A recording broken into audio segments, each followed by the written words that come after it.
'Cause if you like the way you look that much, oh baby, you should go and love yourself. Il faut arriver à là des fois pour vivre. Alardeas de ejemplo, de juntar corazones, un experto en conexión.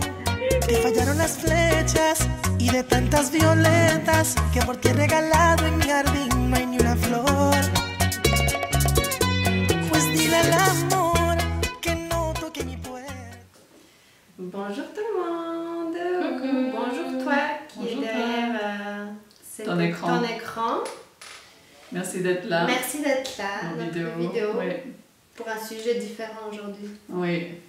Pour ceux qui sont nouveaux, on est deux sœurs, Eva et Eden. Nous sommes des sœurs jumelles. On n'est pas des sœurs jumelles, mais Oui. dans une autre vie, je pense qu'on l'a été.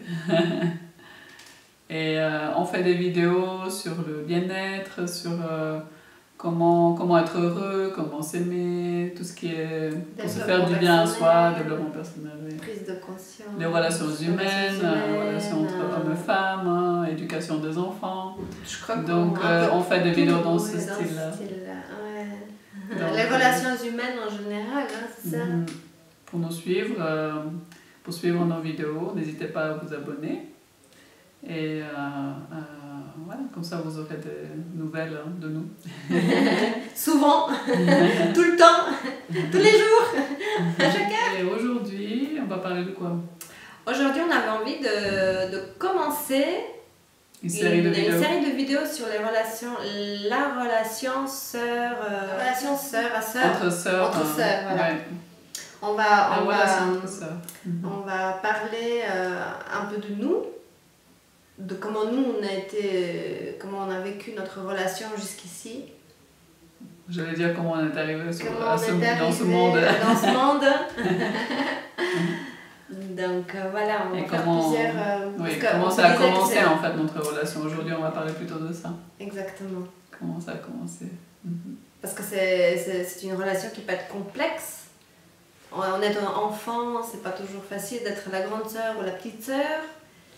Donc nous en fait on est né il y a 62 ans et 60 ans en Bulgarie, à Sofia. Tu veux pas dire combien d'années? Moi je suis fière de mon âge. Mais oui. Moi je suis née en 72 décembre. 35 Et moi j'ai 63. T'arrêtes? T'arrêtes maintenant. J'arrête. Déjà il fait chaud. Il fait 42 ans, si on rigole c'est fini. Hein. Oui, alors ma soeur elle a 40. Non, j'arrête. J'ai 44, j'aurai 45 cette année. Il fait chaud là, oui. Et toi t'as 50? Moi j'ai 40. T'as 40 non? 40. Moi j'ai 40, ouais. Ouais. Tu as 40 pour le moment. Pour le moment. T'es de 77, c'est ça? 77 et puis 72. 3 et demi. 72. Bref, voilà, on est né à Sofia, la capitale de la Bulgarie. Voilà. Et c'était toi la première ou moi? Non, j'étais la première. Et après, c'était à ton tour. 4 ans après, c'était 4 ans de différence. Voilà. Et c'était une... Alors, nous sommes nés dans une famille avec 2 parents merveilleux qui nous ont donné plein d'amour. Pardon, je rigole. Non, nous sommes nés dans une famille avec des parents... on s'est rendu compte, en fait, dernièrement que c'était vraiment des parents toxiques parce qu'on a mis du temps à réaliser notre... À se l'avouer. À constater, à comprendre qu'on a eu une enfance difficile, des parents toxiques, donc c'était pas facile, même très difficile. Mais tout est possible parce qu'aujourd'hui on est là et on vous racontera qu'on peut s'en sortir et on peut aussi couper des liens. Donc voilà, on est né avec des parents qui étaient eux-mêmes très malheureux, très frustrés, très... Pourtant, ils avaient fait des études. Avec un papa médecin et une maman économiste. Ouais. Ils avaient fait des études tous les deux, mais très perturbés. Dans notre famille, tout le monde a fait énormément d'études. Et ne savent... Les relations humaines étaient comment on dit, pas humains quoi, c'était pas des rapports... Oui, pas humains, ouais. Donc ils nous traitaient, voilà, on était un peu à leur merci dans ce cas-là, on peut dire ça. On était nés dans le communisme aussi, ça a aussi ajouté, on a eu vraiment un cadre très très très strict. En Bulgarie, on ne pouvait pas sortir du pays comme on voulait. On avait seulement un passeport pour l'intérieur du pays, mais on n'avait pas de passeport pour sortir, donc on n'avait aucun droit de sortir. On devait demander des autorisations, faire un autre passeport. Nous, on avait nos grands-parents du côté paternel qui étaient ici en Suisse, là on a maintenant. Et pour aller les voir, on n'a jamais pu aller toute la famille, tous les 4. Donc moi j'étais venue une fois avec mes parents et toi tu as dû y rester. Juste pour dire la sévérité, le cadre comme ça, dans lequel on a vécu aussi à l'école. Quand le prof rentrait en classe, on devait se lever. On devait, comment dire là pour le tour, on devait faire comme si un peu à l'armée. On devait faire des marches. Oui, c'était un cadre très très strict où l'enfant comptait pas en fait, il devait se taire, il devait écouter. Voilà, on est né dans cette les parents décidaient tout pour l'enfant. Pour moi, ils ont décidé que j'allais faire du violoncelle, j'ai fait pendant 8 ans. Parce que j'avais un oncle qui faisait ça, non, mon père il avait un oncle qui faisait ça. Et j'ai fait de la musique, j'ai aimé ça, mais c'était vraiment mon choix. Il y a eu plein de musiciens dans la famille. Et voilà, les parents ont décidé pour nous. On n'avait pas le droit nous de faire de choix en fait. C'était eux qui nous disaient comment on doit penser, qu'est-ce qu'on doit penser. C'était un lavage de cerveau, que ce soit du côté communiste pour les gens. Parce que c'était très fermé, la musique, on ne pouvait pas écouter la musique de l'Ouest ou des États-Unis, c'était encore plus interdit. C'était tout en cachette, nos parents se sont mariés en cachette à l'église, parce que l'église, les communistes, ils ne voulaient pas entendre parler de croyances, des choses comme ça. Et les baptêmes et tout ça, c'était aussi en cachette. C'était très spécial, hein, comme sur le moment on ne se rendait pas compte, mais après quand on est venu en Suisse... Dur, hein. Oui. On s'est rendu compte dans quel cadre nos parents quand même étaient très particulièrement maltraitants. Et aujourd'hui on s'est rendu compte parce que moi j'avais des amis, quand je les voyais chez eux, ils avaient des droits. Et nous à la maison, on n'en avait strictement pas de droits. On existait... on n'avait pas le droit d'exister, je sais pas. Eux deux, je pense qu'ils avaient tellement peu confiance en eux, et tellement frustrés, tellement malheureux que leur seul moyen de nous éduquer, de nous écraser, de l'autorité... C'était l'éducation par la peur. On avait peur. Si tu ne fais pas ce que je te demande, je vais te détruire, quoi. Je vais te prendre la vie. Oui. Et c'était très difficile. Pour nous, sur le moment, c'était presque normal parce qu'on n'avait pas vu autre chose. Oui, tout à fait. Et c'était pas quelque chose qu'on allait parler à nos amis et tout ça, je me rappelle. Et ce qui est vraiment, je pense, normal, hein, peut-être certains vont se reconnaître, c'est que toi et moi, on n'a pas beaucoup de souvenirs en fait. Non, on n'a pas de souvenirs quand on était petite, ouais. Très peu. J'ai très peu de souvenirs et aussi des mauvais souvenirs. Ce qui montre que quand on n'a pas de souvenirs quand on est petit, c'est qu'on a le subconscient les met. On se déconnecte. On s'endort, en fait les enfants on s'endort pour qu'on puisse survivre à ce totalitarisme, j'avais envie de dire, cette autorité. Moi j'ai des souvenirs où je pense que je faisais comme des sorties de corps parce que je me rappelle que je me voyais d'en haut. Et c'était vraiment, c'est comme si je volais en fait. Je pense, pour moi, tous les enfants peuvent le faire ça, mais surtout un enfant qui est dans un monde qui ne l'accepte pas, qui le rejette. Chaque chose qu'il fait, c'est pas assez bien, on sait pas du tout bien. Donc il s'est dit, mais qu'est-ce que je fais là? Pourquoi je suis là, quoi? Pourquoi on m'accepte pas comme je suis? Donc je sors, j'essaie de m'échapper et je coupe tous les sentiments, tout ce que je peux ressentir. Moi, je sais que, par exemple, moi, quand j'étais petite, notre mère, elle voulait nous allaiter. C'est déjà un bon point. Mais elle avait lu, il y avait des livres qui disaient toutes les 3 heures, il faut allaiter. Donc, elle nous racontait que moi, je venais de m'endormir.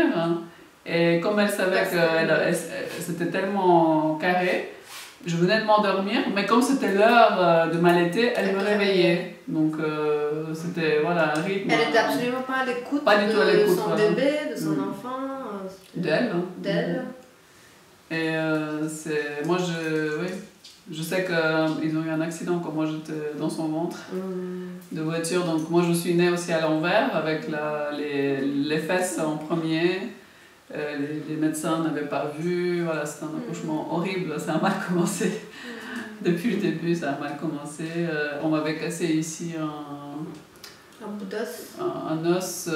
Ils ont su ça quand j'étais adolescente. Moi, je pleurais beaucoup. On m'a enlevée pour 2 jours parce que j'étais tellement fatiguée. Ma mère n'a pas pu m'allaiter. Bon, bref, on va pas se plaindre, mais c'est juste pour raconter que tu te plains pas, tu expliques. C'était juste un départ désastreux. Tu expliques comment tu as été traitée, tu te plains pas. Et notre mère, elle a accouché aussi sans aucune anesthésie, rien.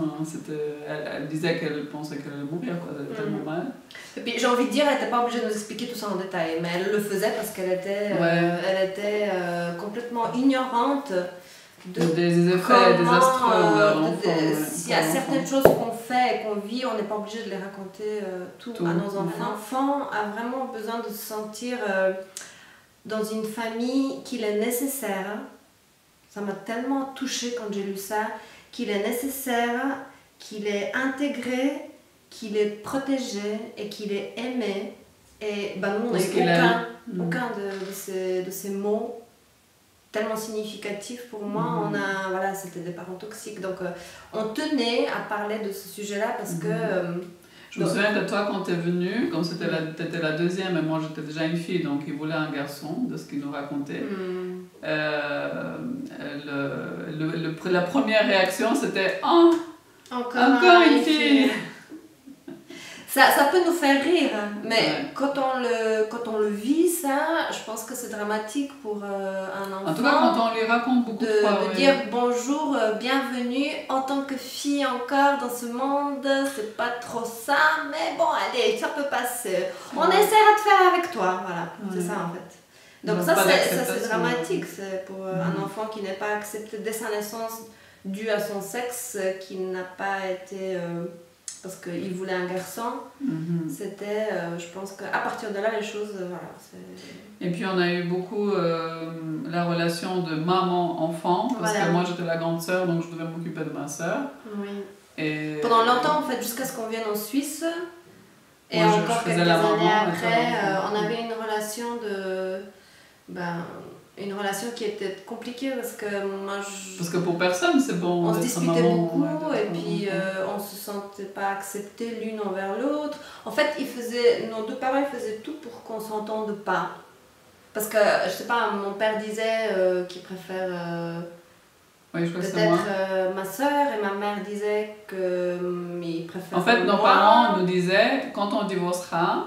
Ma mère, elle disait, je vais prendre, qu'elle va me prendre Qu'ils moi. vont nous séparer. Non, mon père, il disait qu'il va me prendre moi et que notre mère, elle va te prendre toi. Et il disait il nous disait, quand ils se disputaient, que c'était à cause de nous. Et que s'ils divorcent, ils vont... ça sera à cause de nous, ce qui est encore une fois dramatique. En fait, nos parents, ils réfléchissaient à rien. Ils réfléchissaient à rien, ils prenaient aucune considération de l'existence de leurs enfants. Nous, dans ce cas-là... que ce soit nos émotions, on n'avait pas le droit de pleurer, pas le droit de se fâcher, pas le droit de... aucun droit. Et je me rappelle que j'ai eu mal au ventre depuis toute petite, en fait, j'avais tout le temps mal au ventre. Mais à cette époque-là, je n'avais pas du tout fait la relation entre mon mal-être et mon mal au ventre. Exactement. Et on me donnait des choses affreuses à manger le matin juste pour que ça passe, mais ça passait pas et j'avais tout le temps mal au ventre, tout le temps. Et j'étais comme ça. Jusqu'à l'adolescence, j'étais vraiment très très maigre. Et quand je regarde les photos, je suis un garçon en fait. Les cheveux courts, au vélo, avec les pantalons, aucune féminité, pas de fille en fait. Notre mère était un garçon. Elle est très très masculine, c'est quelqu'un de très autoritaire. Une énergie masculine. Il n'y a pas de... Elle est très masculine et... Voilà, c'est des parents. Je veux dire, on avait déjà des... Je sais pas ce que tu s'appelles, mais moi je me rappelle des maux de ventre, de ce que je me rappelle. Alors moi ça a commencé quand on est venu en Suisse en fait. Tu t'es réveillée là, je pense. J'ai commencé gentiment à me dire, moi je me disais comment c'est possible d'avoir des parents aussi horribles. Et quand j'étais plus petite, je me disais mais pourquoi ils ont eu des enfants ces deux-là. Je comprenais pas, on était aussi méchants, aussi... aussi violent, parce qu'il y avait de la violence. Notre père ne se rendait pas compte de la force qu'il avait quand il levait la patte. Et je me disais, mais pourquoi ils ont fait des enfants quand on n'aime pas les enfants ou quand on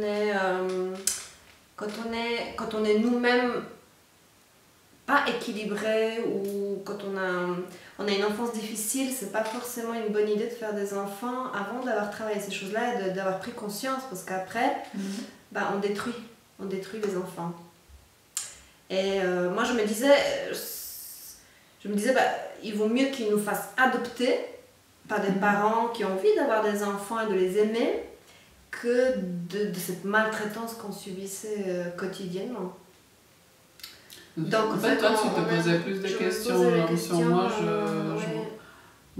Tu subissais, je pense, très endormie. Hein. Et je me rappelle qu'on me disait beaucoup que je suis très lente, que je suis très... Je pense que le rôle aussi que j'ai pas d'opinion. Et puis moi, j'étais plus... C'est plus à toi qu'on te disait que t'as pas d'opinion, en fait. Que tu ne sais pas ce que tu penses. Bah, c'est normal, on t'a jamais laissé penser quelque chose tout seul. Chez moi, on disait, même si on ne te demande pas ton avis, tu dois le donner. Et moi, je n'aimais pas ça. Moi, je me suis dit, quand on me le demandera, je dirai ce que je pense. Mais ça, c'était ta grand-mère. Mais ta mère ne te donnait pas le droit d'avoir une opinion. Donc, c'est un peu, ça va pas ensemble. Non, mais on n'avait pas le droit d'exister, de penser par nous-mêmes, de réagir par nous-mêmes, de grandir par nous-mêmes, d'avoir... Et on avait peur, on avait peur. On avait très peur de deux parents, donc c'était très difficile. L'éducation par la peur, coupable, voilà, la culpabilité et la peur. Exactement. Et puis, et la honte. Tu n'es jamais... comment dire, c'est pas les enfants qu'on voulait. Ouais, t'es pas bien un enfant, comme tu es, en fait. Voilà, pour moi, comme pas tu bon. es, on t'accepte parce que tu es bien. Pourtant, on était des... Moi, je me souviens de ma hein. sœur, t'étais toute blanche, toute claire, comme une princesse, elle était magnifique, et puis on était des enfants magnifiques. Moi, je me souviens qu'on était aussi doués, parce que malgré toute la maltraitance, que ce soit à la maison, que ce soit dans la société dans laquelle on vivait, je me souviens qu'on faisait des choses incroyables par rapport à la musique. Toi aussi, tu as fait de la musique. Mais il y avait énormément de pression et toujours souligner ce qui ne va pas. Et ça, c'était souligner ce qui ne va pas, ou avec des coups, ou avec des moqueries. Notre père, c'était un moqueur de première classe. Tout ce qu'on faisait, il riait. Tu sais, ça tu devrais pas... Voilà. Ça, à chaque fois qu'on nous parlait, c'était de cette façon-là. Moi, je me souviens, je faisais mes devoirs, je pleurais parce que ma mère m'obligeait de rester debout. Moi aussi, je me rappelle de ça. Et elle me disait, tu restes devant moi. Ou alors, quand je suis assise, je pleurais parce qu'elle était tellement horrible que je pleurais, je voyais pas les cahiers. J'écrivais des choses. Comment tu étudiais? Comment si tu pleures? C'était... Enfin, c'était des parents horribles, c'est vraiment des parents qui étaient... Parce que ma mère elle disait on a fait ce qu'on a pu. Non. Dans ce cas-là, les parents toxiques ne peuvent pas dire on a fait ce qu'on a pu parce que là c'est la maltraitance. On met des enfants au monde pour les détruire en fait. Et ils sont inconscients. Donc, nous quand on est venu en Suisse, c'était il y a 30 ans. Je me rappelle qu'avant qu'on vienne en Suisse, c'est qu'on se tapait les deux, hein, parce que c'est ce qu'on faisait quand nous, on n'écoutait pas à la maison, on n'écoutait pas. On n'avait pas de relation. Et on se tapait avec ma soeur, je me rappelle, on se tapait dessus. Et nos parents rigolaient, ils disaient au moins comme ça, moi j'ai pas besoin de le faire, hein. Vous tapez-vous. Vous vous éduquez toutes les deux, toutes seules. Oui. Et quand on est venu en Suisse... Donc voilà, quand on est venu en Suisse, notre père, 2 ans après, il a décidé de partir parce qu'il ne voulait pas recommencer sa vie à zéro. Lui qui est médecin. Pour conclure cette vidéo, parce que comme ça on pourra s'arrêter jusqu'à ce qu'on arrive en Suisse. Après, la prochaine fois, on racontera notre départ de la Bulgarie, du communisme, et notre arrivée en Suisse et comment ça s'est passé à partir de là, jusqu'au moment où on se réveille et on réalise comment fonctionnent les deux. J'avais envie juste de rajouter qu'on avait, quand on est venu en Suisse, on avait un petit frère qui avait 3 ans. C'était une histoire assez particulière qu'on vous racontera. Voilà. Oui. Mais jusqu'à ce qu'on arrive en Suisse. Donc, ça avait 17 ans et moi j'avais 14 ans. On nous mettait souvent en concurrence, on nous comparait les deux. On s'entendait absolument pas. Et on s'entendait pas. Moi, ma soeur, à 4 ans, c'était une grande différence. Et comme il y avait beaucoup de tension. Elle avait le rôle de maman et moi le rôle de petite. Ni pour et moi je trouvais pas ça normal. Pourquoi ma soeur serait ma mère Et Ça veut puis dire ma que moi sœur- je suis mieux que toi. Et ma sœur, Et moi je me demandais mais pourquoi je moi dois je être serais ça. sa fille et pas ma sœur. En Il y fait, avait pour moi pas c'était de- un poids. Oui. Consciemment, je pense pas que je me Oui. disais que c'est un poids, mais je le sentais Mais que c'est- c'est pas ça a dû normal. être C'est pour ça que un j'étais poids. énervée avec toi, parce que mais elle fait quoi là? Je dois Voilà. m'occuper d'elle, Oui. moi Et moi- enfant, je dois m'occuper voilà. d'une autre là. Et moi, à cette époque-là, je pouvais pas me rendre compte à quel point ça pouvait être lourd pour elle. Je voyais seulement de mon côté, qu'est-ce que c'est chiant Et d'avoir en même une temps, sœur, tu un étais toujours maman. envers moi. Quand Et en j'écoutais même une temps, musique, j'étais en tu admiration. voulais écouter la même oui, musique, ouais. c'est normal. Parce Puis que je je suis piquais la des grande choses, sœur. elle était fâchée après ce que c'était normal. Mais c'est Non, vrai on qu'on peut pas on faire. a... Ouais. Et moi, dans ma tête, quand on arrive en Suisse et quand on racontera, je me disais, cette relation-là, où personnellement, mais pour toi aussi, je me disais où elle va s'arrêter, parce que moi là je continue pas comme ça, où on va faire, je me disais qu'un jour ou l'autre on devra faire le travail de comprendre pourquoi on ne se supporte pas, ou pourquoi, moi je peux pas parler à ma soeur, ou elle peut pas me parler à moi. Et je me suis dit, un jour où on va se séparer, chacune sa route, où on va régler tout ça. Et bon, on a choisi de régler tout ça. Je suis contente parce que j'ai une sœur, c'est un trésor. Donc à cette époque-là, je comprends tout maintenant, ses comportements. C'est vrai, je comprends tes comportements parce que ça devait être vraiment difficile. Oui, le fait d'en parler, en fait, moi j'ai compris dans quelle place toi tu étais. Oui, mais Et toi, c'était tu as pas compris- facile, hein, on a Non, mis c'est 10 pas ans. facile. 10 ans. Plus. Ouais. On a passé même une période où on se parlait pas, après c'était toute une... C'est très intéressant de justement cette relation sœur à sœur, de comprendre pour qu'il y ait des Puis conflits. nous, on était mal partis parce que notre mère et sa sœur ne se parlaient pas.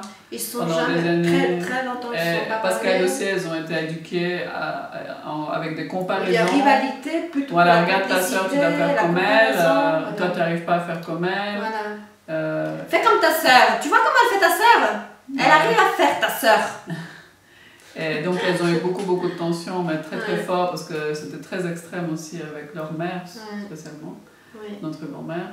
oui parce Et, que nos parents, nos mères, ont eu une maman aussi toxique, peut-être différente avec T'as leur dit papa. non-mère, notre mère. Ah, nos mères. Ouais, puis surtout quand je pense à la sœur de ma mère, je dis Oui, nos mères. oui. Parce qu'elles étaient proches aussi, Oui, peut-être, oui. je la prenais aussi comme ça, mais elles ont une C'était maman vraiment qui très était difficile parce qu'on a difficile. vécu un moment où en fait on habitait dans la l'appartement à porte, côté, l'une à côté de l'autre, et on mais elles ne se avait... parlaient pas. Elles se parlaient pas et on n'avait pas le droit d'y aller, nous. C'était juste pour dire que nous on avait un exemple aussi qui était très mauvais. Voilà, et on voulait plus ce cercle vicieux.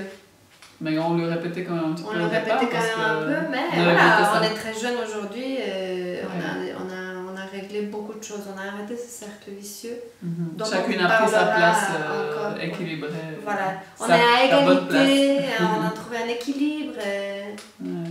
on aimerait partager Ça fait ça du bien. avec vous, en fait, pour tous ceux qui n'arrivent pas à trouver cet équilibre et qui sont dans une rivalité, une souffrance avec leur sœur, voilà, c'est... Ou leur frère. Ou leur aussi. frère aussi. Mhm. Ouais. Mhm. Alors, On voilà. continuera ça dans la prochaine vidéo et puis ceux qui regardent plus tard la vidéo, on mettra Voilà. les prochaines vidéos au-dessous. Dites-nous ce que vous en pensez. Est-ce que vous avez une sœur ou Comment vous vivez votre vous êtes relation enfant avec unique sœur, ou pas? Comment frère, vous les vivez? deux? Est-ce que tout va bien? Est-ce que c'est un des conflits? Est-ce que c'est... Ben, on se parle plus? Comment On ça n'arrive se passe plus? Comment ça pour se vous? passe pour vous? Mhm. Pour toi qui es derrière cet écran? Mhm. Prenez soin de vous, abonnez-vous à notre chaîne Trouve ton bonheur, partagez. Suivez-nous aussi Merci sur de Instagram, partager, sur suivez-nous sur Instagram, Facebook, Facebook, Trouve ton bonheur toujours, Voilà. maintenant. Et puis, merci de nous avoir regardés. On vous embrasse. Bisous. Bisous. On nous aime. On nous aime.